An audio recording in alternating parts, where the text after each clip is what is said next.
So in this question here, I want to calculate 1 minus I root 3 to the power of minus 5i. And I want to put it in the complex analysis way of representing complex numbers. Z equals r e to the I theta, but r is the radius and theta is the argument. Z equals r cosine theta plus I sine theta, very popular way to use. And z equals a plus bi, where a and b are real numbers, a is the real part and b is the coefficient of the imaginary part. So the way to start with this, because binomial expansion and all that kind of thing is definitely not going to work here with this minus 5i in there. What I'm going to do is I'm going to take the log of it and then exponentiate it to try and reverse the log, in other words, not change the value of what we've got. So if I take the log of this, the minus 5i will come out to the front, and then I've got the log of the input inside the brackets. So that would be that. But then of course I've changed the value of the thing, but I've taken the log of it, so now I'm going to use the exponential function to try and reverse that.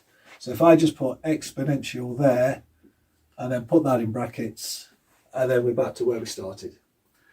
So that's all well and good, but now I've not really got anywhere. I've still got all this awkward stuff inside here, and I've got a complex log going on here. So now what I'm going to do is I'm going to deal with this complex log first, and I'll come to this a bit later. So now I've got exponential minus 5i, and then let's deal with this log. So put it all in brackets. So I need to take the modulus of our input. So log of 1 minus I root 3. So that takes care of that. And then now I need the argument of our input for the log. So we deal with that with I, and then argument 1 minus I root 3. So that takes care of that. Now close off all my brackets. Try and keep the algebra as tight as I can here and accurate as I can. Okay, right, that's all good. Now notice I've got capital L's because I'm kind of looking for the principal arguments and log values for this kind of question. So, right, let's deal with this and we can deal with this. So we've got exponential minus 5i. Right, what we got here, so we need to take the square root of the coefficients of the real and imaginary parts squared. Well, 1 squared is 1, and root 3 squared, that's also 3. So 1 plus 3 is 4, square root of 4, that's going to give me back to 2. So I can go straight in there with log of 2. So that's pretty nice and straightforward there. Now what about this one? So now I've got to add on I times the argument of the inverse tangent, then the imaginary part divided by the real part. So minus root 3 over 1. So minus root 3 basically. Okay, so that takes care of that. So let's close that off. Okay, now we want to stick with our principal values if we can, because there's these complex numbers have infinite solutions.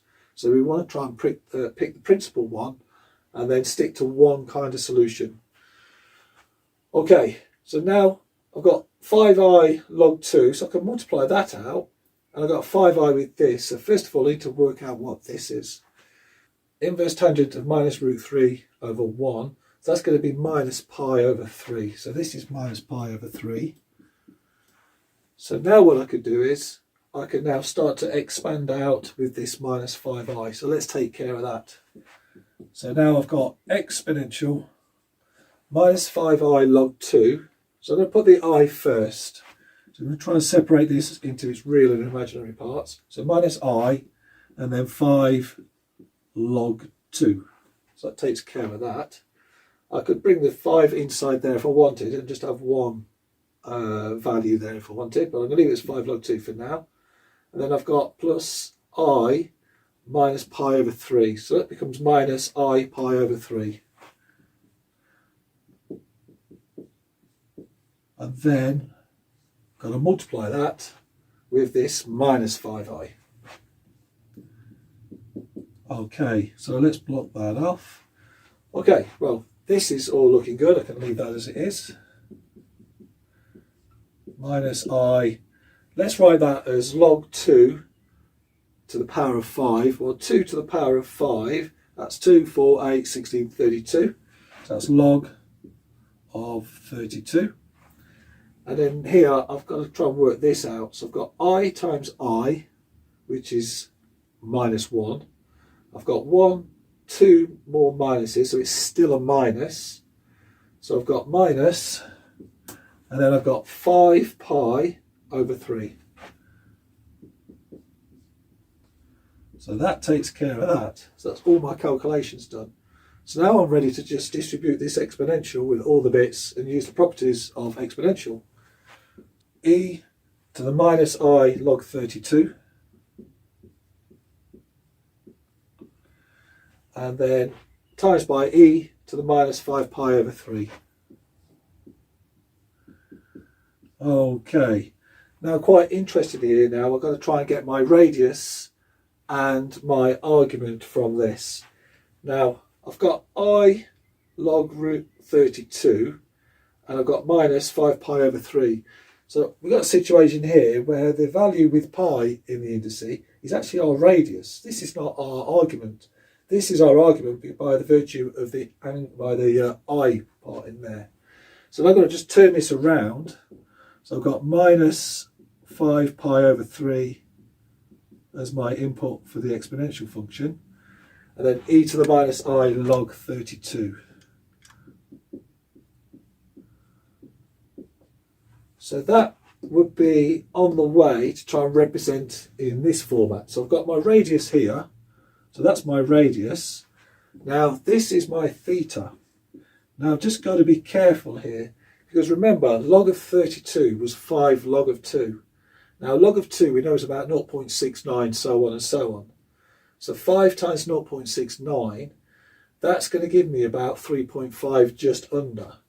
Now for it to be the principal argument, so I'll give that capital letter P, theta P, principal argument for P, that needs to be in the range of minus pi to pi inclusive.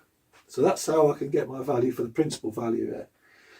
Now here, because it's log of 32, which is going to be just less than minus pi, I'll need to add 2 pi on that. So therefore my principal value for theta will be log of 32 plus 2 pi. So there'll be one more rotation back round to get back to my principal value. So that's my value for theta. So now I'm ready to write out my first example. So I've got z equals e to the minus 5 pi over 3. And then e to the I log 32. And then add 2 pi. So that's going to be with my principal value. So that's that one there. Now I can do the same for this, because I've got my radius. So that's my radius and that's my principal argument. So then I'm going to give myself a bit of space. So now I've got, let's put these in a box. Z equals e to the minus 5 pi over 3. And then cosine of theta. Cosine of log 32. Plus 2 pi, and that's my input for cosine. And then I'm going to have to do the same for my sine value, which is the imaginary part, log 32 plus 2 pi. Okay, so that's it in this format, so the second example. Now I need to get z equals a plus bi. Now to do that, to get my real part, so the real part of z, that will be e to the minus 5 pi over 3 times cosine of this. Now, I don't have to keep adding 2 pi, because if I add 2 pi to log 32, I'll still get the same result as log 32. So I'm just going to write out log 32 just to do my calculation. And then the imaginary part, that would be the same there, but with sine. So I've got e to the minus 5 pi over 3 times sine of log 32. So that takes care of that. Now I need to try and work out what they are. So for my real part, I would have minus 5.044